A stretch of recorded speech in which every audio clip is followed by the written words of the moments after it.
This is the 217 Recovery Podcast with Corey Winfield. Oh, yeah. So you probably want to get yours up a little bit closer. Okay. You can grab just...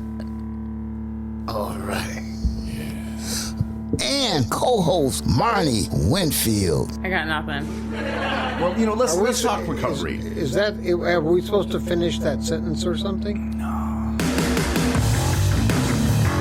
It is the 27th of August, 2022. My name's Corey Winfield. My name's Marney Winfield. And in that open there, it's we take it very sexual. With Tyrone and I talking as he was adjusting the microphone, getting ready for his voice work session. But then I get kind of snappy with your dad. Mm-hmm. Like, let's just talk recovery. Mm-hmm. Like I was trying to we're getting off track. Like this, like me putting somebody else on track on this podcast. Like that's pretty funny. Especially with my dad. Yeah. Yeah. Where's the sound effect? Now I have to play it. That's my dad's laugh. Yeah. Yeah. Putting you on track. Get back on topic. But now today we're going to talk a little bit about our meeting. You told your story of how we met. I told my story of how we met. And then today we're going to kind of talk about those two stories coming together. And then kind of what happened early on in the next part of our lives. Mm-hmm. And how we're living in recovery. But first, well, we're going to talk fantasy football because we have to. We had our draft today in the 217 Sober League. So might as well get that out of the way real quick because I like to do the fun stuff first. It went pretty well. Mm-hmm. It was your third year. This is your third year in fantasy football. Something that you had never done before this. Something you probably thought, that's stupid. I don't care. I'll never like it. Yeah.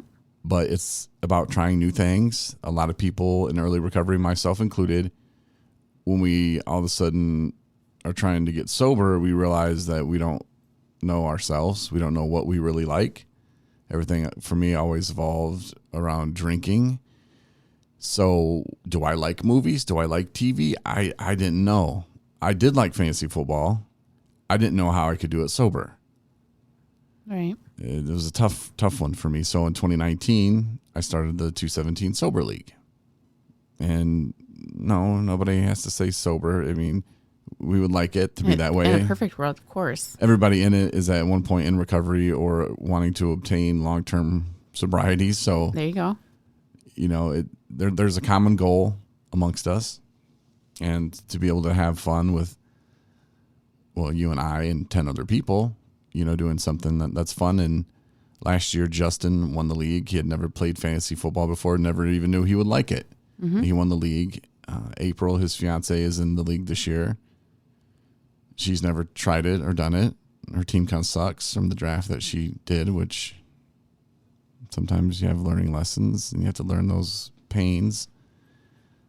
You just let it auto draft your first year. You're like, I'm out the door. Who cares? But then you realize you're stuck with these players the rest of the year. And those are the people you're rooting for. And you do want to beat people. And your competitive nature is, I don't want to lose. Well, yeah, I didn't understand it really at all, actually. I kind of just jumped in the deep end with it all and then you're like, no, you have to make changes. You have to keep track of things and look at, every week you play somebody different and you might need to change players. Maybe somebody's not playing that week. And I'm like, so I'm not done. I had to do more now. And now it's I have a lot of fun with it. So. And you actually made it to the finals your very first year. I did. And that was auto draft. So I didn't take any credit for that at all. And then you ran into me there where you were beaten. I think that was right before our wedding too. Was it? Yeah. So I felt kind of bad for you, but not really. Yeah. I mean, I still don't really get it. I don't watch football really. And I try to do some, reading and whatever from the kit, the ultimate draft kit that we had. Thanks to the Fantasy Footballers podcast for donating those to us. Yeah. But it's a total, you never know if somebody could throw a wrench and stuff and what your plans that you had. And now you're just what do I do now? And then you end up pressing a button of somebody you never even heard of just because you go into panic mode. Yeah. You can mock draft yourself to death almost. Yeah. And when you get to the real draft, it is not even close. It's not. Because there are so many people that were available. Like I wish I had 80 picks. I would have taken so many other people because there were so many people that were available that weren't available in my mock drafts that I never even thought Right. I'd even have the chance to draft. So Right. it really kind of threw me off in my draft as well. Right. But it's fun. It's interesting. Brooks, he was telling me there was a couple guys that were at work, Adam and Brooks, and they were like, "Yeah, I told my boss it was important." And I jokingly said on a group message that they got to start playing the "I'm in recovery" card a little more. You know, this is important to my sobriety because your bosses know you're not worth shit if you're in active addiction. So if they can give you 20 minutes to go do this draft because that's important, they should let you do it. It was like an hour. Yeah. It started off like fire and then it just went slow. Yeah. But it was fun. It was good. And hopefully people will enjoy themselves. And you had a different strategy than you had last year. You had second pick and you took Josh Allen. I hated that spot. Yeah, It but sucked. you got the guy you wanted. You know you wanted him. I am pleased with that. That's another fun thing about fantasy football is taking the players that you like to root for. Like Joe Mixon. I'll never take Joe Mixon. I just don't like him as a person. I'll never take him. Don't care. You know, and like if I was auto draft and I got Joe Mixon, I'd be so pissed. I would immediately drop him from the team. I would trade him or do whatever I could to get rid of him because I hate him. So, you know, just those kind of things. But yeah, you want players that you like, that you can have fun, that you want to watch and root for, which oddly enough, I don't know if I ever told you this, but when I grew up, I was a Buffalo Bills fan. You didn't tell me that. Yeah. Like Jim Kelly, Thurman Thomas, Bruce Smith, Darryl Talley, all those guys, man. Like Andre Reed, like they were great. And they went to 4 Super Bowls in a row. And that was during my youth. And I thought, man, these guys are awesome. And they had the no huddle offense, which mean after the play, they'd run up to the line and the quarterback, Jim Kelly, would call the play and they wouldn't go huddle up. And it was just like nobody had really seen too much of that. Like at the end of the half, you'd do a 2-minute drill, but they would do that the whole game. And it was just something that, you know, was never really done before. And it was just like, wow, this is great. And I don't know. So it's kind of ironic that you're now taking Buffalo players. And Yeah, so I I have know. a feeling we're going to be watching a lot of Buffalo Bills. Well, and the thing is too, I mean, there's going to be surprises. You know, it's a game. So Yeah. there's going to be people that hurt themselves. There's going to be people that probably still get COVID. There's going to be people that go to jail Yeah. or whatever. Yeah. People that are going to, that they say are injured and, you know, unavailable, that had really terrible draft numbers, that end up back in action and are like top of their game. So it's like, you never really know. Yeah, and there's one player that I'm not going to mention on here because I still might try to take him, that none of the experts were saying, get this guy. And like even his projection numbers are like nothing. I'm like, but he's the starter. Like nobody's And he's mentioning like the that. hidden gem. He is. And that's why I'm going to go grab him after we get done with this All podcast. right. But who do I drop? I don't know. I don't know. I don't know. But it was fun. And those are things in life that early recovery you should, you know, try to lean into the uncomfortable, into the unknown sometimes. Exactly. The key word there is try it out because you don't know. Because I never thought in a million years that I would be a fan of fantasy football. Like if you told me that before I met you, I would be like, yeah, no thanks. I'll pass on that. I'm glad that you find enjoyment in that, but nah, Kind of like podcasting too. not good. Exactly If like someone said, hey, you're podcasting. gonna do a podcast, you'd be like, I was like, maybe I'll do it like once just to like, you know, make him happy. But And here I am. Wait, Here I am. I'm gonna take a note on that. Do things once to make him happy. Okay. Oh God.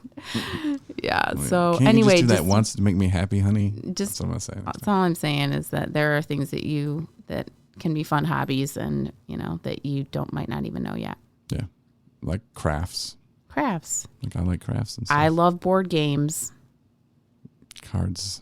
Like I find enjoyment in that stuff now, like playing like Mexican train domino game with your parents. I'm like, I like this. Maybe it's because we're getting old. I don't know. Maybe. I don't know. I don't know. It's, you know, there's But nothing it wrong is. with it. It's fun. It's healthy, and It's safe. Oh my gosh. Yeah. Like, you know, it's not like detrimental to our health, physical health, or, you know, go to jail for it. yeah, we played Screw Your Neighbor the other day. Yeah, I did. My stepmom won that one. Told her I was going to make a t-shirt for her or a sweatshirt. The names, and those are names we did not come up Champion, screw with. your There's all neighbor. kinds of like weird names for games that we taken. They're probably not appropriate, but My dad was laughing. I don't think she heard me tell her I was going to make her a shirt that said I don't think she heard you either. champion. And Dad and I just kept laughing. I'm like, I'm going to get you that shirt. But yeah, so fantasy football, if you're doing that, I mean, good luck in your draft. Best of luck to you in your league. Unless you're in our league, then it's just good luck for me. Thank you, Jesus. Okay. I had a dream too just a minute ago. Well, I mean, not a minute ago, literally, but I had a dream that a friend of mine, I was trying to get him into like a sober living home, but it was like a home that we were like trying to get ready for him. It was really weird. And I woke up and I thought, I'm going to search for his obituary because he hasn't hit me back lately. And I didn't find it. So I wrote a message and said, hey, well, I'm hoping you're in treatment again. And what's weird about the dream is last weekend, Jason DeBeck, who owns and runs Nathan's House, which is a sober living for men in Boyne City. That's where I went to sober living this last time. He reached out to me and was like, hey, how's so-and-so? You know, and I was like, oh, not good last time I heard. And we talked briefly, but I don't know. It just seemed like someone was weird. And that's why I reached out to him, because I was like, something about the sober living thing is telling me to get a hold of this dude, telling him to go to sober living. And maybe he is in treatment. Hopefully he is. Mm-hmm. And when he gets out, maybe chatting with me will kind of help guide him back to that direction. I mean, he was in sober living before. He knows what it's about. I think what people hate most about sober living is you have to be sober. They don't, like, sometimes it really trips people up. They're like, what? I can't drink or nothing? No, you can't. But when you get to a point where you want to be sober, it changes the game. You know, I went through sober living just half-assing it and getting kicked out for drinking. That's not how it's done. But when I was determined to get my year and to get it right this time, whatever it takes, that's what changed the game. And, you know, accepting that, no, I can never use alcohol or any other drug again. And when I accepted that, it became a lot easier, you know, and I don't know when that happened. It was in sober living at some point is when it kind of just like went away from my mind. And that could be starting 217 recovery is what gave me the purpose, you know, to want to move my life forward. I was stuck between going back into radio or should I go back to school to be a drug counselor? I don't know. But whatever it was, it all kind of clicked at sober living. And if you're in a good one, you know, like you'll be motivated to move yourself forward. And it doesn't happen for everybody at the same time. Sometimes it takes a couple times, you know, but man, it feels good though. It does. It's amazing. So yeah, I just thought that was kind of weird. I wanted to mention that, you know, about the dream and sober living. So back to the story of Corey and Marney. We once left off, or where we left off was, so we start kind of dating a little bit, and you had gotten a job at the treatment center where you work now. Mm-hmm. It was just a part-time job on the weekends, overnight shift. Overnight shift. You know, got to start somewhere. 9 p.m. to 7 a.m. Yay. Most people would say nay, but you said, yeah, I want to be around this. This is something I want to do. And I was managing the sober living home. I left the treatment center that I was working at because it sucked. And then I was still going to school. I was just about to put the finishing touches on the 501c3 application to send that off because I know I did that late January. And I remember I was feeling overwhelmed almost. And like I didn't have time to give you what you needed. And after meeting your mom and, you know, being around you more, I just thought, man, like this woman, I have nothing, you know, and this woman's great. She has a nice family, nice home. I have nothing. I don't even have a job. I'm co-managing a sober living home. Like what? Like I don't have anything to offer this woman. And I started getting really scared about it. And I felt like, oh, she's going to figure me out, you know? Like I have nothing to offer is how I started feeling about it. I'm trying so hard not to interject right now. So just go ahead. Okay. So that's kind of how I was feeling on my mind. And then being so busy with stuff, like I know I said I didn't have a job, but like that was in the December. But anyway, I just remember being busy. I remember getting a message from you, you know, saying that you don't ever hear about my day or anything like that until you listen to the podcast to see how it went. And I don't know. I just felt like I was getting some tood. Some tood from you. So I was just like, okay, I can't give this woman what she wants, you know, like she deserves more than what I'm even giving her. You know, she's great, she's amazing, but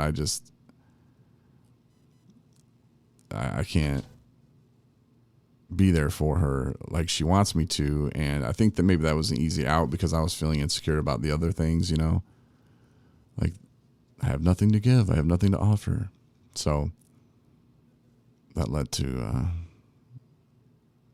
a short pause. Right. And meanwhile, just none of this was relayed to me. The only way that his, guessing himself on I'm looking for a word. Like Sex. I thought it was a game we were playing. So whatever it was that you were feeling that you didn't have anything to offer, those are your own thoughts. So these insecurities were in your head because you never shared them with me. Never was like, hey, you know, this is how I'm feeling. It was just like you just kind of like wouldn't stop. You just like stopped talking to me, pretty much. And I'm like, I don't know. Maybe he's, you know, super, super duper busy guy. I get that. And he's got a lot going on in his life and, you know, all that. And you had so much to offer me. I was okay that you didn't have a job. You were living in a sober living home. So that's exactly where you needed to be at that time. And I liked who you were and I liked being around you and I liked dating you.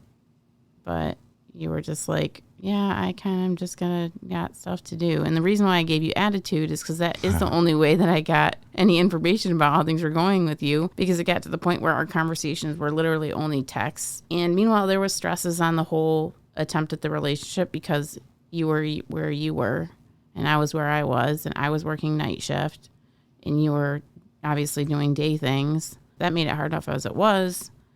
And then, you know, it was just, you were very short and just, I was like, he's not interested in, you know, in this relationship, I guess. So I'm going to let him go his own way. And so I was like, you have my number. I hope everything works out for you and your endeavors. And keep staying sober and you rock. I still have the letter that I wrote you, or email, I think it was. And I was like, I will leave this relationship gracefully. Because I guess it wasn't meant to be. And then he would text me like, go ahead, I'll let you do this part. I really liked you a lot. But again, I was afraid. I was scared. And in early recovery, a lot of people will feel the same way, man. Like, you just like, I'm not worth it. I'm not worthy. I don't know. What do I have to offer? And at that time, I was really kind of having a hard time with that. And I just thought, man, you're probably going to want some like muscle-bound dude who makes a lot of money, can buy you a boat. Like, I can't do any of that. I thought you were just using me for good sex or something. Oh my God. So it was like, I don't know. And besides that, I don't know what I can bring to the table.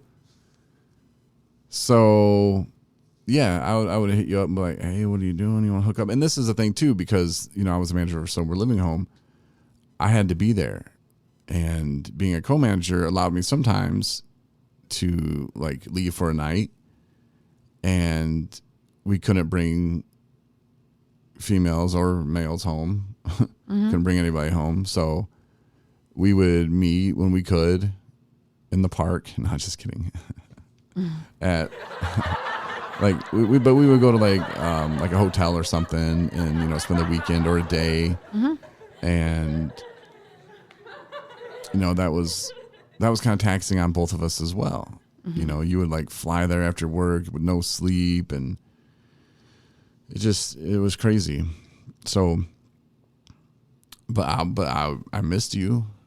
So I'd be like, hey girl, like, what you doing? And you were like, nuh-uh. I just didn't write him back. No, I'm not. I'm like, I don't know what he's trying to pull right now, but I'm not looking for like pity, hookup stuff. Like that's not what I was looking for when I started dating him, and it's not what I'm interested in now. I was fine just being on my own, and I had, as sadly enough as it was, I had my mom's shoulder to cry on about the whole thing, and she was like, if he doesn't want to be with you, then that's his mistake, as any, typical mom would say. So I was like, well, and then Ron's like, that's his loss. I'm like, you guys, seriously, like, I'm sure he has his own, I like stuck up for you. Yeah, I know. So anyway, and then it was like 2 weeks had gone past, and I said, I was like, we can still be friends, blah, blah, blah. And I think you had asked about helping with writing out grant stuff. Yeah, that was a way for me to keep you around. And so I made a terrible, sloppy attempt to try to help with that, which I did try. Yeah. I had never obviously known anything about writing grants, but I put something together for you and sent it to you and whatever. So we would talk briefly about that back and forth, but that was about it. Yeah, because I really could tell. It wasn't about keeping you around, but I really could tell, like, I want this person around. Like, just your passion about recovery was like, okay, keep this is one of the good ones too, like keep this person close. And so I didn't want it to be just like, oh, okay, we're done, whatever. Like we tried dating and didn't work, whatever. But I don't know. I just knew like, okay, this one I can't just be like, don't ever talk to again, and I wanted you to be around. So one night, like I told myself, I think you shot me down. Like I'm not a booty call, and I was like, okay. So then I told myself, all right, no more sending text messages with the kissy heart blow thing, the little smiley face with the heart. Everybody knows what I'm talking about. I would send you those. So I'm like, no more. Just leave her alone. She's moving on, man. Like, just stop. But then one night, Nico was banging at the door to try to wake me up because she wanted to watch. She used to watch TV quite a bit, and she loved watching shows with bears, especially polar bears. Like it was crazy. Like she'd run to the end of the bed and just watch them if there was some action going on. Like it was crazy. So she's like wanting to watch TV. So I'm like, all right. It's like 2 a.m. So I turn on the television and I start thinking about you, wondering what you're doing. And I thought, wow, I'll just send her one more. So I sent you the little kissy face emoji. The heart, and you wrote me back right away, and you're like, what are you doing up? And I was like, well, I guess I'm a bad dad, I'm giving in to my kitty's needs. She wanted to watch some TV at 2 a.m, and it said it was okay. I turned it on for her, and then you wrote back, well,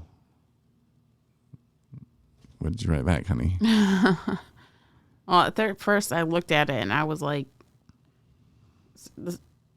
so this was just the eeriest, most ironic thing ever. Oh, God. Yeah, it was totally a God thing. Is I'm working the night shift, and like usual, and he hadn't written me in a while, a couple days or something. I don't know, 4 or 5, 6 days. I hadn't talked to him in a minute. And I hadn't responded when he had sent me these kissy things before because I was kind of offended because I was like, he doesn't want to date me, and I'm not about that. And then when you sent it again, but that night I had been at my work, which, I'd already done. It was like I said, 2 a.m. I'd already done pretty much most of my actual paperwork and stuff. And I was just present and, at my job and working on some filing or something.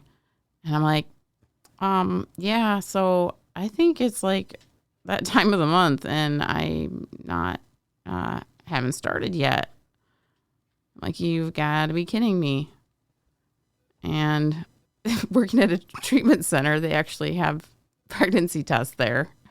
So I took one and I was like, you've got to be kidding me.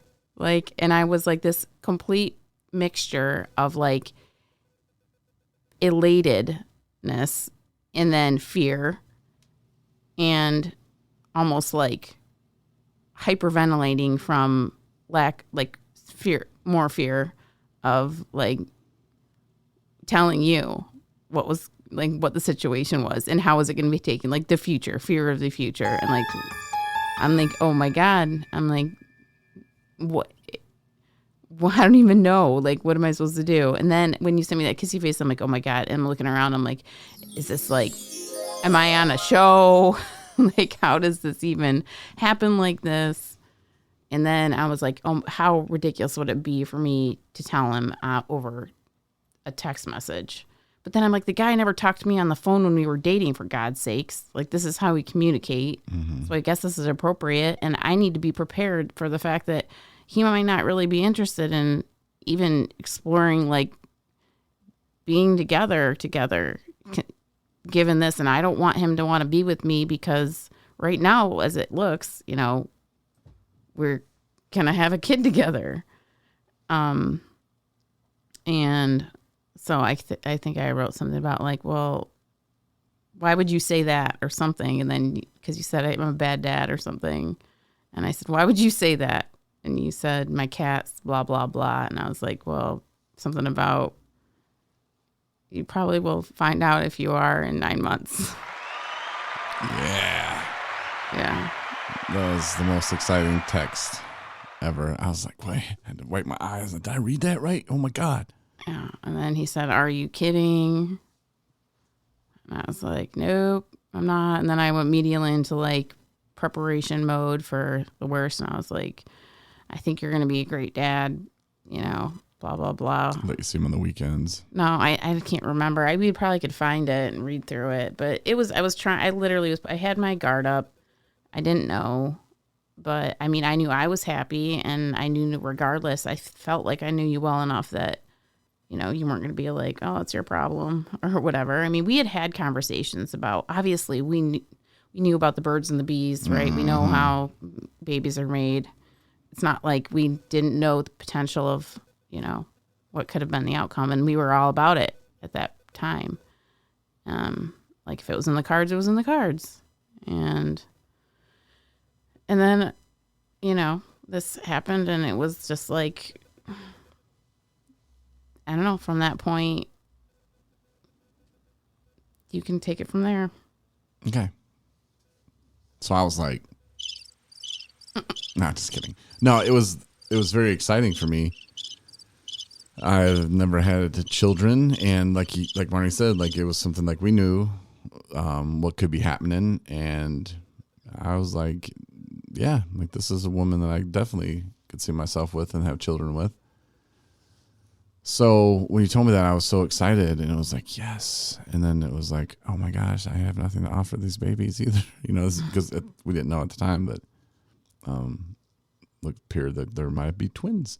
But I was very excited. I remember I was running around the house, you know, like telling the guys, like, this is what the baby looks like now, and looked like a little monster, you know, from the pictures. If you look online, if you've ever done that, I had a kid recently, you know what I'm talking about. They look like little monsters, like little aliens. But it was such an exciting time for me. Oh, your video's done. Oh, perfect. Mm-hmm. So it was exciting. It was just one of those things where it was like, what do I do now? And like, well, it's time to meet mama. You know, I jokingly said to you, because you had asked, well, when am I going to meet your parents and stuff? When am I going to meet your mother? I said, when you're pregnant. Like, but I didn't think that was really going to happen. But then that was like, okay, let's do that. And I don't think we ever like looked at each other and said, okay, we're officially back on. I think it was just kind of like, like given. And it was funny too, because in there somewhere, I remember talking to Tyrone about it, and we were in the kitchen, and like the kitchen had like a little half island. I guess you can just call it a countertop. And he was on the side next to the dishwasher and the oven, and I was on the side next to the chairs.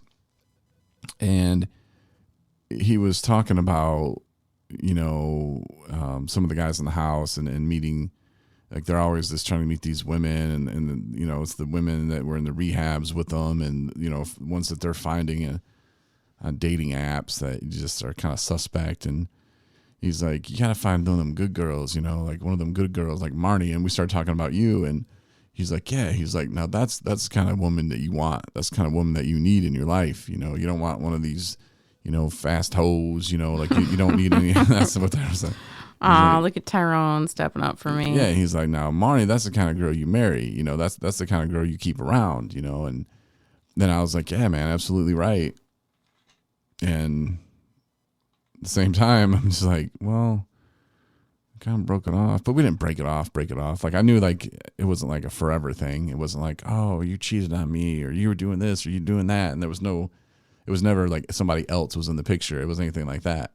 So, it was one of those things where I'm like, if I was willing to make more sacrifices, I guess, I think it's something that we could have pursued. So it was like, well, yeah, so I'm thinking about that and what Tyrone's saying. He's absolutely right. Like she is a woman that I wanted to be around. And that's the type of woman that I need in my life, and I remember he said something like, you get them girls, the big old booties. Oh, you might want the booties, but you don't need the booties, like you don't, like those aren't the women that you need in your life. You might think you want them in your life, but it's not going to work out for you. If you're basing your relationships on the girls with the booties or whatever, I think it was his point, like that it could work out. Sure. Not saying there's anything wrong with women with big old booties, but I'm just saying, if you're chasing after the wrong thing, you're gonna let the good ones go by. You got to make sure you're not doing that. But it made me think about you a lot, and just about how, yeah, this is something I probably should try. So when this happened, it was like one of those acts of God almost. Like I had been praying, God, please let this woman come into my life that that's going to treat me well, and that's going to love me for me, and that I can love back just the same. And he like just hands you over. Here you go. Like, here you go. And I'm like, I'm not good enough. No, I'm not good enough. Give me some tissues. And then it was like him going, dude, don't you get it? Like, look. So like, this was like almost like him yanking me off the wrong path I was about to walk down and just go, over here, idiot. Like if your kid's running off the wrong way, you go, no, up over here, and you put the gate back up. Nope, don't go in there. That's kind of what I felt like he did there. And then we were excited. Everything was cool. And then we decided, all right, let's get a place together. The sober living home, some stuff happened, and Ryan, whatever he did. But I had told them I'd do it for a year. And then when this stuff went down, it was like, all right, cool, I don't have to be there a year, so like, let's go. And I remember that was another great text that I got from you, is when I was like, well, I'm no longer the house manager here, I guess. And you were like, I can't say that, that's makes me sad or something. I can't say that. I'm like, perfect. Yep. But I didn't want to be like, let's go get a place, here's $8 that I have in my account. Yep. You can use some of that. But it was another kind of scary thing. But we kind of dove in it like we were in it together. Mm-hmm. And you were what, 6 months sober, something like that. But to be fair, it wasn't your first go around. Right. You had 2 years sobriety before that, but it wasn't. Mm-hmm. It was just, I think, just not drinking, not using for a couple of years. But I wouldn't say you were in recovery at all. Right. No. There's a huge difference. And this time you were in recovery, you were working at a place, and you had a much different attitude. Mm-hmm. And so, and even me, I just had over a year clean, but I had been at it for a while, making every mistake I could until I had the acceptance of I can never use drugs again. Mm-hmm. So it was a much different time for both of us. You know, a lot of people, well, do I wait a year? Do I wait a year? Wait 2 years. When you're not ready and you start that relationship and it F's you up, and you're not ready, it doesn't matter. You can wait 10 years. Like if you're not ready, you're not ready, you know, and hopefully in that time you'll have practice, but you got to go through it sometimes. That's how we learn. Yep. You know, those are the times where I'm like, oh, I know I don't have a year, but that's okay. Red flags at me every 2 seconds. And I'm like, that's fine. No, it's not. But I had to learn, you know, and I wouldn't be here today if I hadn't learned. So everything happens for a reason, just how it's supposed to. And we had to find that out a tough way. Yeah. When we found out that, and I remember because of COVID, it just kind of hit, and I was kind of upset because I couldn't go to the doctor with you for the appointment. And I was still kind of in denial. Like I didn't believe it. And I just kept telling, no, let's just get a second opinion. And you did. And they're like, yeah, you know, it looks like there was going to be twins there, and they didn't make it. Yeah. And that was tough. That was the beginning of a very tough process that, you know, it's still going on today, but we're not giving up. We still have faith. And I tell people sometimes, like about 217 recovery, when I started 217 recovery, I wanted to be where we're at right now on day 2 of starting the company. It doesn't work that way. No. It takes time. And if God would have given me everything that I have now, I wouldn't have even been ready for it. Yeah. So looking back at it, it's like, okay, things happen for a reason. And would we have been ready for that? Probably. Would we be together today? Who knows? Right. You know, what would have happened? And God gives us what we can handle. You know, he knows. And we haven't lost faith. No. You know, and we've had a couple other struggles along the way with the pregnancy stuff, but what can we control about the situation? Exactly. You know, and it's sad this last time, I think it really, I mean, I know it hurts you probably 18 times as much as it does me, but I tried to be the strong guy, and it's like, I got to be strong for you. And so I was trying not to show too much sadness or emotion. And I remember you were in the bedroom laying down, and I came in the office to just try to avoid things. And I was in here, and that's when I realized what I was doing. And I think we did a podcast about it. I'm pretty sure we did. But I'm sitting in here, and I'm realizing that I'm not facing what's going on. I'm trying to escape. I'm not drinking yet at that point. You know, I wasn't thinking about drinking, but if I would have let it go, who knows? You know, it could have led to something, because I was really hurting. And that's when I was like, I have to go in there because I'm about to break down, you know. So I did. I went in there, and I just broke down, and I gave you a hug, and, you know, cried with you. And it was one of those moments that sucked, but it made us closer. Well, I think that, and the thing is too, when I came back from that first appointment, when I knew that, you know, the babies hadn't made it, and it was an early miscarriage and what have you, but it doesn't make it any easier. And I was like, how is this man going to respond? I mean, is he going to like wipe his brow and be like, dodge that bullet, you know, like, see you later, Marney.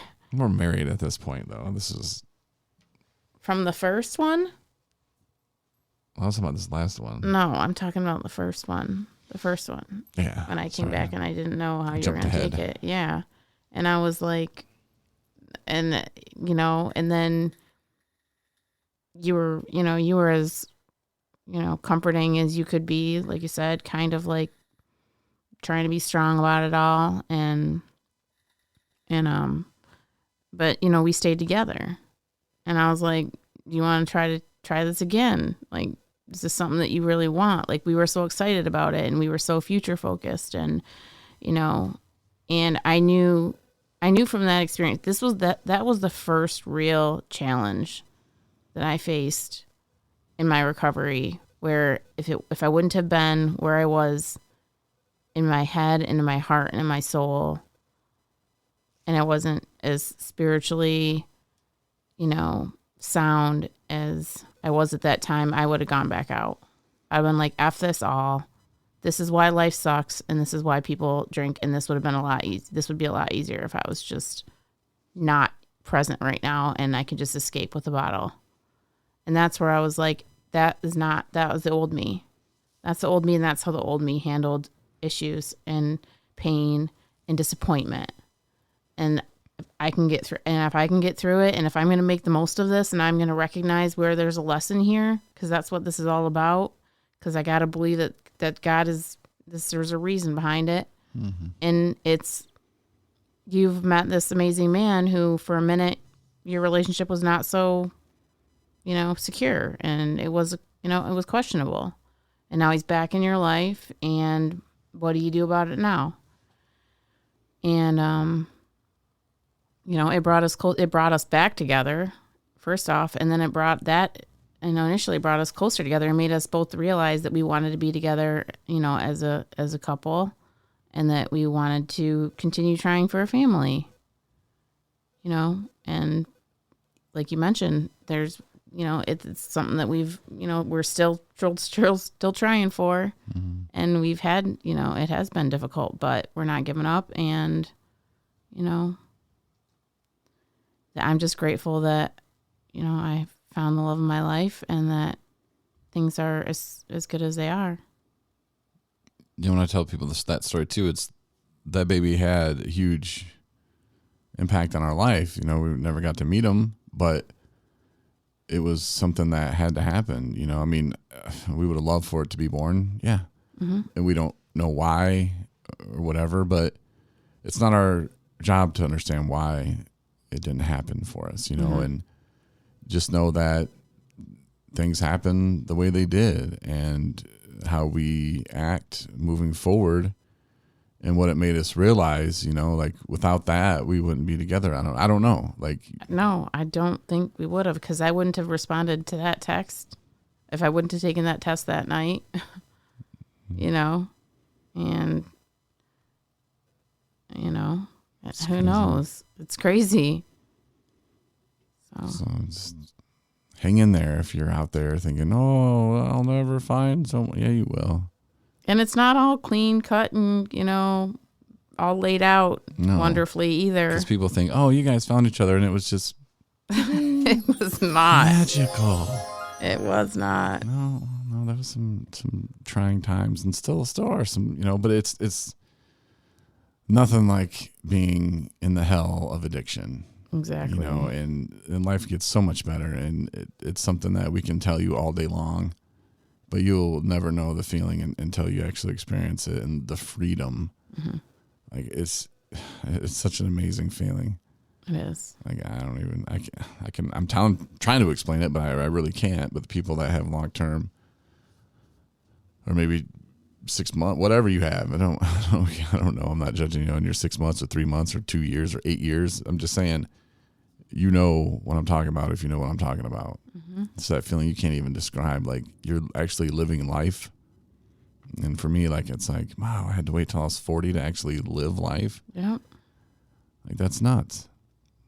But that's the road I had to take. And again, if I didn't go through that pain and that hell, same thing with you. Like if you didn't have to go through that hell, that pain, those lessons along the way, you wouldn't be able to help people with what you're doing today. Exactly. And same thing with me. If I was like, hey, I used to drink beer and then I stopped. I don't even know if my mom would listen to this podcast then. She'd be like, what are you talking about? Yeah. But the fact that, especially my mom, and that's why she probably still does listen to this day. She hates it when I talk about her and I use her voice, which she said is very inaccurate, but whatever. She knows the struggle and she's seen it, and she still continues to see my successes, and she's just like, wow, like that's great. Oh, wow, that's great. That was a weird one. That wasn't even her voice. No, it wasn't. But that's a testament to, the darkness that I had to go through. And I've been saying that a lot lately. You have to go through the darkness to see the light, mm-hmm. to appreciate the light, to be on the side of it and not faking it. And then that's the great part of it. I remember the early days when I would hold a couple months together and just be thinking about when I could drink again, you know, and I wasn't really in recovery, but I was new to it. And I was trying to figure it all out. And it's difficult for somebody who's lived the same life for so many years. And with alcohol, it tells you that you're better with alcohol. Alcohol's fine. You'll be okay. You can drink again. It lies to you. Your brain will lie to you about it because it wants more. You know, it's like Gollum. I said that before. My precious. But you get your soul game up and do a little battling with your brain. And when your soul starts winning those battles, that's the victories I'm talking about. Yeah. But for sure. Well, that's our story a little bit. Stuff more of it. If you want to listen again, just hit rewind.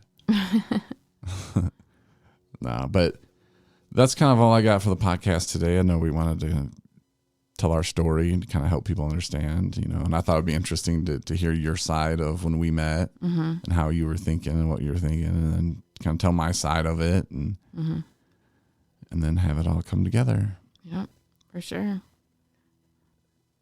Cool. I'm just so grateful today. Yeah, fantasy football draft is over.